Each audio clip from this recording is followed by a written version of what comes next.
কোনো রকম মাছ অথবা মাংস ছাড়াই এবার ইফতারে একবার তৈরি করুন 2টি সেদ্ধ ডিম আর আলু দিয়ে ডিম আলুর কাবাব। আসসালামু আলাইকুম everyone, welcome back to my channel. আজকে আমি তৈরি করব খুবই ডিফারেন্ট একটি কাবাব। মাত্র 2টি ডিম আর আলু দিয়ে তৈরি করে নিতে পারবেন এই এগ পটেটো স্টিক কাবাবগুলো। আমরা যারা ইফতারে ঝামেলাহীনভাবে ঝটপট করে কিছু তৈরি করতে চাই তাদের জন্য এটা বেস্ট একটি আইডিয়া, আর টেস্টও আলহামদুলিল্লাহ অনেক ভালো। ঘরোয়া মশলা দিয়ে খুবই সহজভাবেই তৈরি করা যায়। এটা তৈরি করতে নামি দামি কোনো মশলার প্রয়োজন নেই। আর শুধু ইফতারে না, আপনারা যে কোনো স্পেশাল ওকেশনেও এই কাবাবগুলো তৈরি করে সার্ভ করতে পারেন। চলুন তাহলে রেসিপিটি দেখে আসি। বিসমিল্লাহ। এগ পটেটো স্টিক কাবাব বানানোর জন্য এখানে আমি 2টি সেদ্ধ করা আলু নিয়েছি। আলুগুলোকে ভালোভাবে ছিলে ছোট টুকরো করে কেটে নিয়েছি। এরপর গরম থাকা অবস্থাতে আলুগুলোকে খুব ভালোভাবে ম্যাশ করে নিচ্ছি। চেষ্টা করবেন গরম থাকা অবস্থাতে আলুগুলো ম্যাশ করে নিতে, কারণ আলু ঠান্ডা হয়ে গেলে এর মধ্যে একটি স্টিকি ভাব চলে আসে। ওই ক্ষেত্রে আলু দিয়ে তৈরি যে কোনো নাস্তা তৈরি করতে অনেক বেশি কষ্টকর হয়। চেষ্টা করবেন খুব ভালোভাবে আলুটা ম্যাশ করে নিতে, এর মধ্যে যেন আলুর কোনো বড় টুকরো অথবা লাম্পস না থাকে।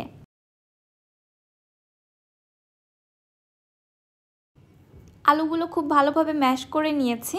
এবার এর মধ্যে দিয়ে দিচ্ছি 3 টেবিল চামচ পেঁয়াজ কুচি, 3 টেবিল চামচ টমেটো কুচি, 3 টেবিল চামচ সবুজ ক্যাপসিকাম কুচি, 1 টেবিল চামচ দিচ্ছি কাঁচা মরিচ কুচি, মরিচটাকে একদম মিহি চপ করে নিয়েছি।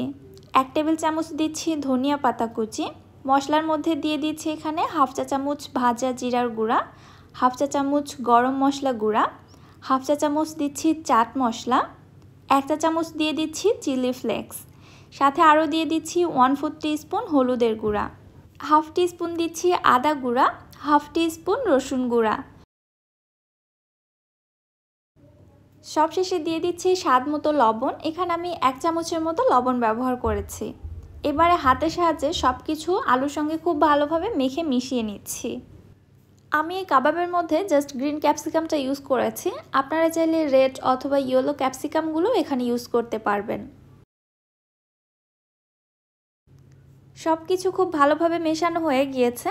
এবার এর মধ্যে দিয়ে দিচ্ছি আমি সেদ্ধ করা 2টি ডিম। আমি এখানে একদম ছোট ছিদ্রযুক্ত একটি গ্রেটারের সাহায্যে ডিমগুলোকে গ্রেট করে দিচ্ছি। আপনারা চাইলে ডিমগুলোকে একদম ছোট ছোট কিউব করে কেটেও দিতে পারেন, ওইটাও খেতে এবং দেখতে ভালো লাগবে। এইবারে মিশ্রণের সঙ্গে ডিমটাও খুব ভালোভাবে মিশিয়ে নিচ্ছি। বাইন্ডিংয়ের জন্য আপনারা চাইলে এখানে 2 থেকে 3 টেবিল চামচ বেসনও ব্যবহার করতে পারেন, তবে আমি যেহেতু ডিম দিয়ে তৈরি করছি, ডিমটাই বাইন্ডিংয়ের জন্য খুব ভালো কাজ করে, এজন্য এক্সট্রা করে আর কোনো কিছু অ্যাড করছি না। মিশ্রণটা ভালোভাবে মিশিয়ে নেওয়া হয়ে গিয়েছে। এবারে হাতটা পরিষ্কার করে আমি কাবাবগুলো তৈরি করে নিব। কাবাব তৈরি করার জন্য আমি এখানে 2টি করে স্টিক ব্যবহার করছি। এবারে পরিমাণ মতো পুর নিয়ে স্টিকের মধ্যে খুব ভালোভাবে গেঁথে নিচ্ছি। মিশ্রণটা স্টিকের সঙ্গে খুব ভালোভাবে চেপে চেপে লাগিয়ে দিব যেন খুলে না আসে। আর কাবাবের শেপটা দেয়া হয়ে গেলে উপর থেকে হাত দিয়ে ভালোভাবে চেপে চেপে কাবাবের শেপটা একদম মসৃণ করে নিতে হবে। দেখতেই পারছেন আমার এখানে কাবাবটা তৈরি হয়ে গিয়েছে। একইভাবে আমি সবগুলো কাবাব তৈরি করে নিয়েছি। এবারে পরবর্তী কোটিংয়ের পালা, চলে যাচ্ছে আমি পরবর্তী স্টেপে। এখানে একটি মিক্সিং বোলের মধ্যে নিচ্ছি 1 কাপ ময়দা। ময়দার পরিবর্তে আটাটাও ইউজ করা যেতে পারে। সাথে দিয়ে দিচ্ছি হাফ চা চামচ লবণ। এইবারে নর্মাল তাপমাত্রায় পানি দিয়ে একটি ঘন ব্যাটার তৈরি করে নিচ্ছি।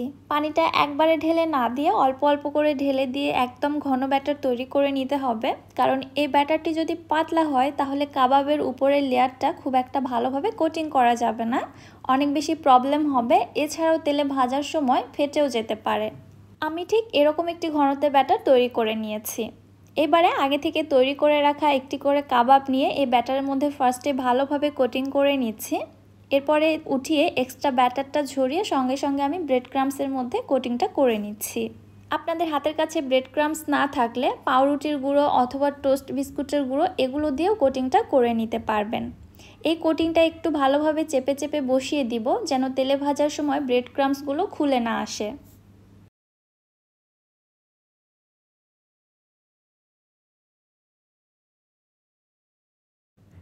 দেখতেই পারছেন আমি ঠিক কোটিংটা কিভাবে করছি।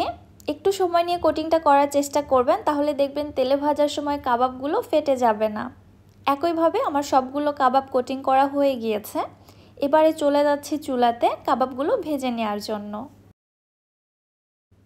চুলায় একটি প্যানের মধ্যে পর্যাপ্ত পরিমাণে তেল হাই হিটে খুব ভালোভাবে গরম করে নিয়েছি। ব্রেড ক্রাম্স দিয়ে তৈরি করা যে কোনো আইটেম তেলে ভাজার সময় হাই হিটে ভেজে নিতে হয়। এছাড়া ব্রেড ক্রাম্স কিন্তু অধিক পরিমাণে তেল শোষণ করে। এজন্য ব্রেড ক্রাম্স দিয়ে তৈরি করা যে কোনো আইটেমই ভাজুন না কেন তেলটাকে একদম হাই হিটে গরম করে নিয়ে ভেজে নিতে হবে।